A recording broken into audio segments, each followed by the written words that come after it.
Menjelang Ramadan di Malaysia, ada satu momen yang bikin netizen deg-degan. Bukan cuma soal tanggal puasa, tapi soal warna baju. Bukan artis, bukan influencer, tapi penyimpan mohor besar raja-raja. Di sini Islam strict gitu. Muka kita dipakai untuk ngejudge lo tuh Islam apa bukan. Ini serius kau bohong. Jadi beda aturannya sama di Jakarta. Lo jangan samain nama Indonesia ya. Pengalamanku ditolak untuk makan dine-in di sebuah restoran saat bulan puasa di Malaysia. Siapa yang gak kaget? 8 orang pria di Malaysia ditangkap polisi gara-gara ketahuan kagak puasa. Kalian harus tahu sih mereka dihukum apaan? 8 orang pria di Malaysia itu di berbagai judul berita diketahui ditangkap sama pihak kepolisian gara-gara ketahuan makan di tempat umum pada bulan Ramadan. Selama 1 bulan penuh, kalau warung-warung kecil, UMKM, warteg tidak buka, ini mereka akan makan apa?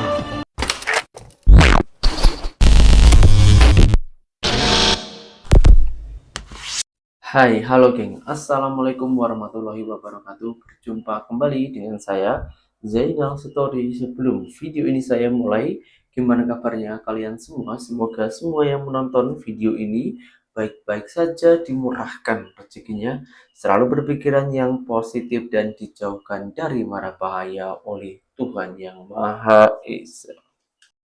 Marhaban ya Ramadan. Selamat menunaikan ibadah puasa bagi yang menjalankannya. Di sini saya akan memberikan sedikit informasi pasal puasa, budaya, dan juga masa puasa di dua negara antara Indonesia dan juga Malaysia. Sekaligus peraturan-peraturan yang sudah diterapkan oleh kerajaan ataupun pemerintahan di dua negara tersebut ternyata jauh berbeda. Malaysia tak main-main pasal agama, tapi Indonesia lebih mengutamakan ekonomi negara. Menjelang Ramadan di Malaysia, ada satu momen yang bikin netizen deg-degan. Bukan cuma soal tanggal puasa, tapi soal warna baju. Bukan artis, bukan influencer, tapi penyimpan mohor besar raja-raja. Setiap tahun beliau muncul di televisi nasional untuk mengumumkan tarik 1 Ramadan setelah proses ruqyah dan keputusan resmi dibuat. Jabatan penyimpan mohor besar raja-raja adalah institusi penting dalam sistem kerajaan Malaysia, bertugas mengurus urusan resmi melibatkan para sultan. Namun di media sosial muncul tradisi santai, menebak warna baju yang akan dikenakan saat pengumuman. Menariknya, tebakan ini selalu viral setiap tahun, bahkan jadi trending sebelum pengumuman resmi dimulai. Warna kuning sering dikaitkan dengan institusi di Raja Melayu. Tapi dalam pengumuman Ramadan, warna busana beliau bisa berubah-ubah setiap tahun. Walaupun sekedar candaan, tradisi ini menunjukkan betapa antusiasnya masyarakat menyambut bulan suci. Fenomena ini adalah contoh bagaimana budaya digital menyatu dengan tradisi keagamaan tanpa mengurangi rasa hormat terhadap institusi resmi. Dari sebuah warna baju, lahir kebersamaan, obrolan ringan, dan semangat menyambut Ramadan bersama. Kalau menurut kamu, tahun ini warna apa? Tulis tebakanmu di kolom komentar, dan jangan lupa follow untuk cerita budaya unik lainnya. Cuma Indonesia doang nih yang harus sidang dulu tiap mau masuk bulan Ramadan. Pasti mau nilai anggaran. Mana ada yang beda lagi hari puasanya. Astagfirullah, pikiran macam apa itu? Bukan cuma di Indonesia. Di Arab Saudi, kita juga punya komite ruqyah resmi. Kita masih mengandalkan melihat hilal secara langsung. Ke Malaysia juga macam tu bang. Penetapannya dilakukan oleh Jabatan Kemajuan Islam Malaysia. Apa tuh? Kayak Kementerian Agama kalau di Indonesia. Oh. Maroko juga negara yang sangat ketat dengan ruqyah lokal. Udah jelas kan, bukan cuma Indonesia yang harus melihat hisab atau ruqyah untuk menentukan 1 Ramadan ataupun Lebaran. Tapi di negara kalian sidang isbatnya di hotel mewah juga enggak? Enggak. Buat apa macam tu? Kita kan ada kantor sendiri. Buang-buang duit aja itu. Kan cuma mau ngumumin hasilnya. Nah lo. Ini saya bisa jelasin. Aduh, kebelet. Nah, dari hal-hal kecil inilah geng yang membuat perbedaan, yang membuat netizen Indonesia itu murka. Di setiap menjelang bulan suci Ramadan mesti ada sidang isbat di negara manapun teruntuk umat beragama Islam. Di luar-luar negara, sidang isbat itu dilakukan di tempat-tempat yang sederhana. Janji hasilnya itu valid, boleh disebarluaskan kepada umat beragama Islam. Beda dengan di Indonesia. di Konoha. Di Konoha ini harus ditempatkan yang mewah-mewah. Ini yang membuat netizen Konoha itu murka. Bahkan budaya-budaya peraturan ataupun ketegasan dari kerajaan-kerajaan negara tertentu itu berbeda juga dengan negara kita. Bahkan orang Jakarta memberikan fakta yang sedetailnya. Hai, baru mau puasa ya? Gue mau ngonten dikit mengenai puasa. Jadi di sini strict kan, as you know, di sini Islam strict gitu. Muka kita dipakai untuk ngejudge lo tuh Islam apa bukan. Ini serius gak bohong. Jadi beda aturannya sama di Jakarta, lu jangan samain nama Indonesia ya. Di sini kalau muka-muka kayak kita, kayak gua, muka Melayu begini, muka Malaysia gitu, muka Indonesia gitu kan, muka-muka Islam kayak gini, itu nggak bakalan boleh menyentuh atau mendatangi restoran gitu. Kenapa? Yes, karena nggak boleh kalau puasa-puasa orang kayak gua gini mendatangi restoran. Lu mau buka puasa gitu ya nggak boleh gitu. Tapi again, yang namanya bisnis, yang namanya owner gitu pasti kan pengen punya customer gitu, nggak mungkin customer diusir kan, pengen sih gitu. Cuman ada business owner yang kayak ya udahlah demi duit gitu, boleh-boleh aja. Ada yang kayak demi reputasi, karena katanya kalau misalkan dia ketangkep basah untuk menyelundupkan orang Melayu nggak puasa, dia restorannya yang kena masalah gitu. Oleh siapa? Oleh kalau nggak salah namanya Jais, correct me if I'm wrong, namanya Jabatan Agama Islam Selangor, I'm not sure. Tapi pokoknya intinya muka-muka kayak kita gini nggak boleh makan di tengah hari. Ibaratnya kalau di Jakarta banyak aja muka-muka kayak kita gini makan di warteg gitu kan siang-siang gitu kan. Nah, di sini nggak boleh guys gitu. Tapi kalau muka-muka India, muka Cina gitu itu nggak apa-apa. Kayak mereka nggak, oke, you're not Islam kok, gitu. Tapi kalau muka-muka kayak gue itu udah pasti kayak, waktu itu gue pernah nganterin kawan gue doang muka Cina gitu kan. Terus dia bilang, sorry, kawan you boleh masuk, you tak boleh, you tunggu sini aja. Hah? Kenapa nggak boleh gitu? Tak boleh, sebab you Islam kan gitu. Tapi padahal kalau misalkan mau ngebohong, bisa aja ngebohong karena paspor kita kagak ada agamanya gitu ya kan. Tapi itu kalau lo mau bohong lah. Tapi gue nggak mau bohong, terus kata gue, udah, gue tunggu di luar ya gitu. Gitu guys. Pengalamanku ditolak untuk makan dine-in di sebuah restoran saat bulan puasa di Malaysia. Kaget banget waktu aku pertama kali ya pindah dari Indonesia ke Malaysia. Waktu itu di bulan puasa tahun lalu. Terus waktu siang-siang saya lagi haid, kebetulan nggak puasa, saya tapi nggak masak. Saya pergi ke mall gitu ya, mau makan di restoran. Pas saya order, saya bilang mau dine in, ternyata tidak boleh dine in.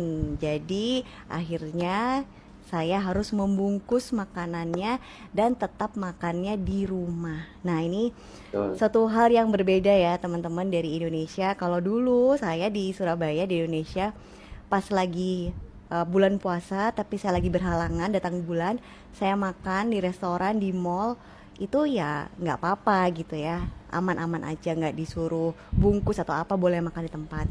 Tapi di Malaysia ternyata disarankan untuk take away alias membawa pulang. Kalau untuk yang non muslim nggak apa-apa, tetap aja bisa kok makan di restoran selama bulan puasa, mau siang hari itu nggak apa-apa.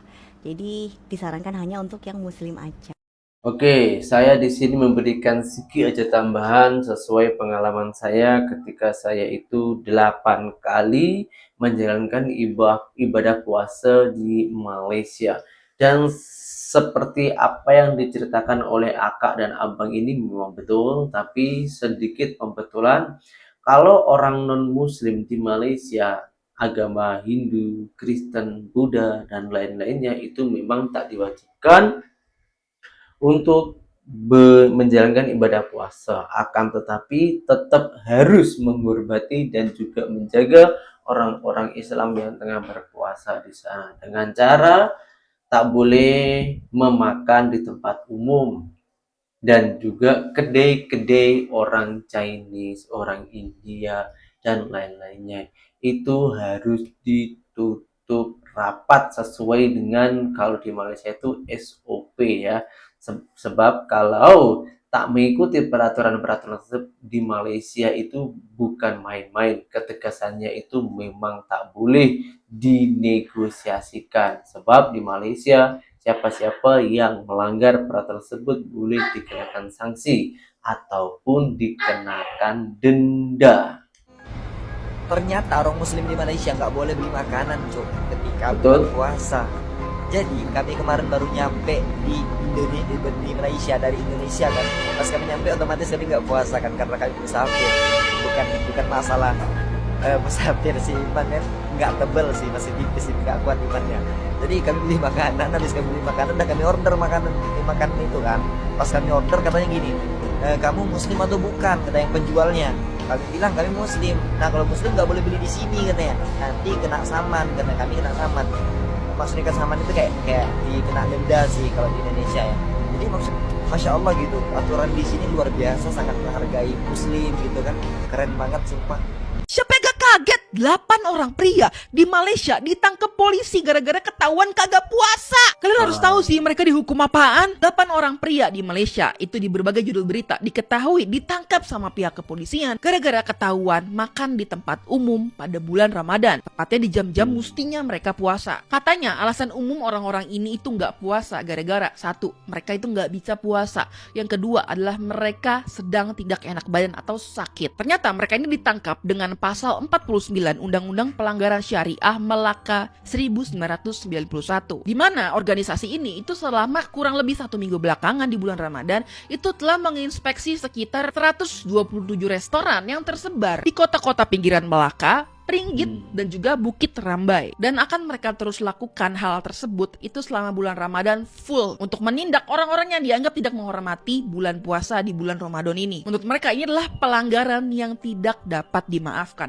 Dan akhirnya orang-orang yang tidak diketahui identitasnya ini itu telah ditangkap di polisi untuk diadili akhirnya. Nantinya mereka itu bisa mendapatkan denda sampai dengan 1.000 ringgit atau sekitar 3,6 juta rupiah atau hukuman penjara paling lama adalah 6 bulan. Inilah yang ketegangan Malaysia untuk menegakkan umat beragama Islam dan mengajarkan kepada seluruh agama di Malaysia untuk menghargai agama Islam di bulan suci Ramadan ini.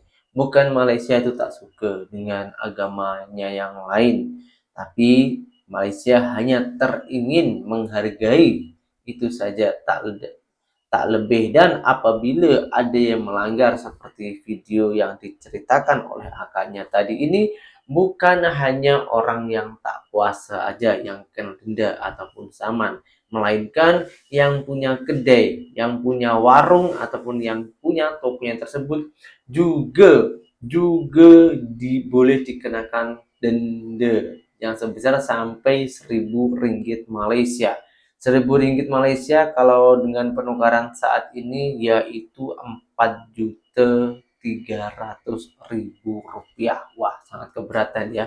Tapi benda-benda macam ini tak berlaku di Indonesia sebab pemimpin kita pun cakap lain macam. Selama 1 bulan penuh, kalau warung-warung kecil, UMKM, warteg tidak buka, ini mereka akan makan apa? Makan apa? Kenapa kita menjadi orang yang sangat egois gitu? Semua manfaat buat kita, tapi kita minta orang lain menghormati kepentingan kita. Hormatilah orang yang berpuasa. Kalau saya kebalik, hormatilah orang yang tidak berpuasa. Dengan cara apa? Dengan cara biarkan saja kuliner buka. Nah, ini lagi geng yang membuat berbeza geng. Cara pemimpin Malaysia ataupun pejabat Malaysia terhadap masyarakatnya yaitu untuk menegaskan pasal puasa ini semua kedai ditutup. Malaysia tak memikirkan ekonominya sebab rakyat Malaysia masih boleh nak cari makan, dan Malaysia bukan menutup total pasal kedai makan ini, tetap dibuka, akan tetapi ada masa-masa tertentu. Kalau tak silap ya, kalau macam bazar Ramadan itu boleh dibuka setelah pukul 2 petang, pukul 2 sore sampai menjelang buka puasa. Kalau di bawahnya pukul 2 itu boleh dikenakan sanksi ataupun denda tersebut. Wah, jangan main-main ya dengan Malaysia. Untuk orang-orang Indonesia yang belum pernah melancong ke Malaysia, apabila melancong di bulan suci Ramadan ini, saya harap lebih jaga-jaga di sana. Malaysia tak sama dengan Indonesia. Kalau pejabat kita masih ketar-ketir dengan UMKM ataupun dengan kehidupan rakyat kita. Kalau tak berniaga, kalau tak berjual kuliner, maka nak buka puasa mau makan apa? Kenapa tak diatur ada masanya macam di Malaysia? Sebab kalau udah petang itu udah menjelang buka puasa, dan kalau memang ada rezeki meskipun tak buka dari pagi, Allah pasti akan buat dagangan di orang itu laris manis sampai licin. Nah ini geng yang membuat perbedaan. Kalau Malaysia itu menunjukkan pegangan kuat beragama Islam, dah tak ketar-ketir pasal ekonomi ataupun sesuap nasi untuk hari ini dan esok. Tapi di negara Konoha, pejabat pun mengeluarkan statement macam ini. Undang-undang di bulan puasa untuk menutup kedai ataupun tempat makan tak boleh, malah disuruh dibuka. Dan kepercayaan pejabat kita, apabila iman kita ini dah kuat, nak tengok makanan ataupun kuliner pun macam itu dah tak selera lagi. Itu kalau iman yang kuat. Lantas macam mana dengan budak-budak yang nak belajar berpuasa ini? Kalau tengok benda-benda macam itu pastilah tergiur, menangis dan lain-lainnya. Jadi cara pemimpin antara dua negara ini untuk menegaskan agama ini dah berbeza. Untuk video penutupnya yaitu masa di bulan suci Ramadan ini. Ada salah satu orang Indonesia itu pelik bulan puasa di ataupun masa ataupun jam bulan puasa di Malaysia menjelang waktu sahur dan buka itu berbeza dengan di Indonesia. Dia orang mengatakan puasa di Malaysia itu berat. Jadi puasa di Malaysia itu memanglah berat. Oh, berat. Oke, jadi sebelum nyampe Mundilan kita transit dulu ya. Nah, di sini saya akan cerita bahwa puasa terindah terbaik itu memanglah di Indonesia.